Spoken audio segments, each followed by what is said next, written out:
Need to fix your hi-fi and don't have a ton of money? Speakers too thin? Amplifier too harsh? Maybe you're new to the hobby and don't even know where to start. Well, if you have $130, you just might be able to fix it. Today, we're talking about the Douk Audio T8 Pro.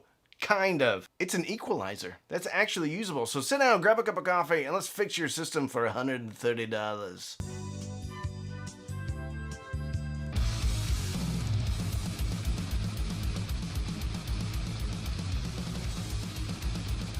When I say fix your system, let's use that word loosely. Chances are there is a lot going on with your system, and if it's got some issues, maybe some clarity issues, then EQing it really isn't going to make any difference. However, you can change the tone, the frequency response, and you can get an improvement, a huge improvement, and in some cases, all the improvement you'll ever need. EQs were pretty much ubiquitous in the 80s and 90s. Everybody had a component-wide EQ in their system, or at least most people did. Some of these EQs had crazy boosts and cuts, up to 15 dB. They had cool lights and everything. Unfortunately, this one doesn't have cool lights. However, it does have some tubes on top that do light up because of an LED underneath them. You may be asking yourself, doesn't Douk Audio have another EQ named the T8? This is kind of confusing, isn't it? Yeah, they do.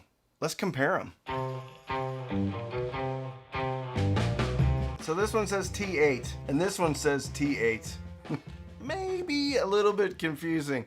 However, this T8 does not have a headphone amp, thankfully. This T8 has 7 bands of adjustment. This T8 has 5. Okay, so if you're looking at these, look for this, the headphone amp output. Personally, for me, I would skip this one. It's good, it's okay, but for $10 more, you're getting a lot more functionality. And the headphone amp in here isn't all that great anyway. So this is the old one, and they start adjustments at 64, and then they jump all the way up to 250, then to 1K, 4K, 10K. I actually did the review of this, and it's pretty good. It's decent. However, I didn't really love the frequencies that they chose, so my suggestion was, hey, can you at least change the frequencies around a little bit? And they actually added 2. Now, I'm not saying I designed this, I just had some input on it, and it sounds like they took some of my suggestions. Not all of them, we'll get to that later. So now we start at 50 Hertz, which I think is good. That's gonna fill out some bookshelf speakers a little bit better. Then you have 125 Hertz, which is also good. 315 Hertz, which I like too, because that's kind of like lower mid-range, upper bass, so you can kind of clean things up a lot if you have a little thickness on the bottom. Then you have a 750. I told them that 1K was okay, but maybe 750 and 2K would be better, because then you kind of have the Qs overlapping, and Q is how wide the frequency band is that you're adjusting. So you can have a wide Q or you can have a narrow Q. If you have a really narrow Q, then chances are it's just adjusting that frequency. If you have a broader Q, it's going to start adjusting frequencies around it. It always adjusts frequencies around it. However, it just depends upon how many frequencies it is adjusting depending upon the width of the Q. Having said all that, having an adjustment at 750 Hertz and 2K is very good for vocals, because you can kind of cover the entire vocal range with just those 2 frequencies. And then we have a 6K and 16K. So think of 16K as like air. Most of us watching this video or making this video probably have some hearing damage and hearing loss at 16K. Doesn't mean you can't hear 16K, it just means you can't hear it as well as other frequencies. So cranking up the 16K or cutting the frequencies behind 16K will oftentimes give us more information on top. Granted, there's not a ton of info at 16K and higher, but it does make things a little bit airier. So what's on the back? On the back, pretty straightforward. You have a balanced input and a single-ended input. Then you have a balanced output and a single-ended output. Then you have power connection. 12 volt. Comes with a little brick. 12 volt, 2 amp power brick. I know a lot of people, some people, have 12-volt linear power supplies. So if you wanted to, you could hook up your 12-volt linear power supply to this EQ. On the front of here, you have a toggle. You either have it off, channel 1, channel 2. Channel 2 is single-ended. Channel 1 is balanced. And they say it's truly balanced, so I don't think that you can basically create a balanced signal. Well, I know you can't create a balanced signal, but you can't put in a single-ended RCA and then output a balanced. You can't input a balanced and then output a single-ended RCA, because those channels, channel 1 and channel 2, are separated. So just think of this balanced and single-ended. Speaking of balance, over here you have a balance knob. Now you're going to have to stick a screwdriver in there to mess with it. And these all have indents in the middle part of the range, which is nice. Not all knobs line up perfectly. So having a detent gives you basically a starting point. The balance pot here does have a detent in the middle, and it does work. You just stick a screwdriver in, move it around. I don't know if they ran out of space or what, but it doesn't bother me because most of the time we're not adjusting balance too much. Next to the balance knob, you have a volume knob too, which I wasn't crazy about on this one, and I wish they would have just jettisoned it, gotten rid of it, but they did not. Which I guess that's good if you have just a straight up DAC that doesn't have volume control, and then you have a straight up headphone amp, but that probably has volume control. So I don't really know what the purpose of the volume control is, but there's one there and you can adjust it. I would suggest just turning it up and leaving it there. Let's talk about what I compared it to. So obviously I compared the T8 to the T8 comparison. They really need to change one of these model numbers. Because how do you find it? You have to type in T8 and then click on the older T8 to be able to buy the T8 Pro, but it's labeled as T8. What about T9? What about T8.2? Or even 8.1? T11 teen. Now that would be a model number. Also compared this to the shit Lokius. Compared to the T8, the T8... compared to the T8 with 7 bands, the T8 Pro we'll call it.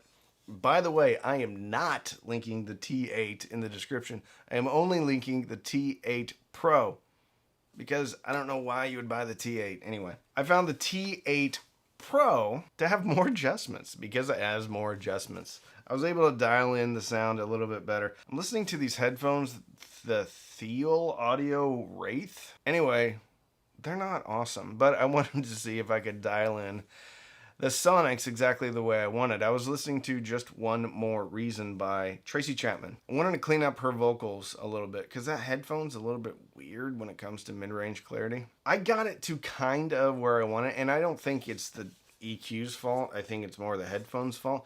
Anyway, I got this to a place where I wanted it to, and I did need the 2K and the 750 adjustment to get it there, and then I cranked up a little bit of 6K and a little bit of 16K, but you don't care about that. I also felt like the T8 Pro was quieter because I turned the volume all the way up on this, didn't play any music, and then turned the volume all the way up on my Gishelli Labs Archel 3 Pro. I was also using the Gishelli Labs J2. I was also using the Weem Pro going out optical, digital optical into the J2, into the T8 Pro, into the Archel 3 Pro. A lot of pros in this one. This is not amateur hi-fi. This is professional hi-fi today. Then I also had this hooked up in a speaker system. I had it going between the Emotiva XD-A3, single-ended out of there, into this, and then this into the Rotel A11 Mark II. Then I had that connected to a pair of Q Acoustics 5040s. Okay, with that out of the way, I think this is quieter. I heard just a slight little bit of from inside this thing. I didn't really hear any noise from the Lokius either. I also didn't hear any degradation in the soundstage. A lot of times when you stick an EQ, not a lot of times, sometimes when you stick an EQ in the signal path, you can kind of mess up your soundstage a bit, but you can also compensate for that with a little bit of tone control to trick your brain into thinking that there's a bigger soundstage. little bit of sub bass and a little bit of 12 to 16K in that range. Makes it feel more open. When comparing all these, again, I would take the T8 Pro over the T8 from Douk Audio. Probably stick with the Lokius just because I have a little bit more trust in the Lokius, and the Lokius doesn't have tubes. So what are my final thoughts? When I was going back and forth with Douk Audio about the T8 EQ and what I thought would be good, what I thought could be changed on it, I said, take out the tubes. You don't need the tubes. They did not take out the tubes. They're right here. It's not because I hate tubes. I hate tube amplification, or I haven't found tube amplification that I like. I don't mind tubes in preamps or in EQs, except for in EQ. You're having a heck of a time putting this between your DAC and your headphone amp. In a speaker system, it's not that big of a deal, but it's not just because of the size either. They say they're using the 6H1N-BN tube. It's a Soviet tube. If you know in the comments if there's any other type of tubes that you can switch out with that, as far as like nomenclature goes, drop it in the comments. However, a quick Google search did show me that there's a few options for this type of tube. If you know any like GE equivalent or anything like that, pop it in the comments. So I think it's cool that they added 2 more bands of equalization. I think it's cool that they changed the frequencies where that equalization was at.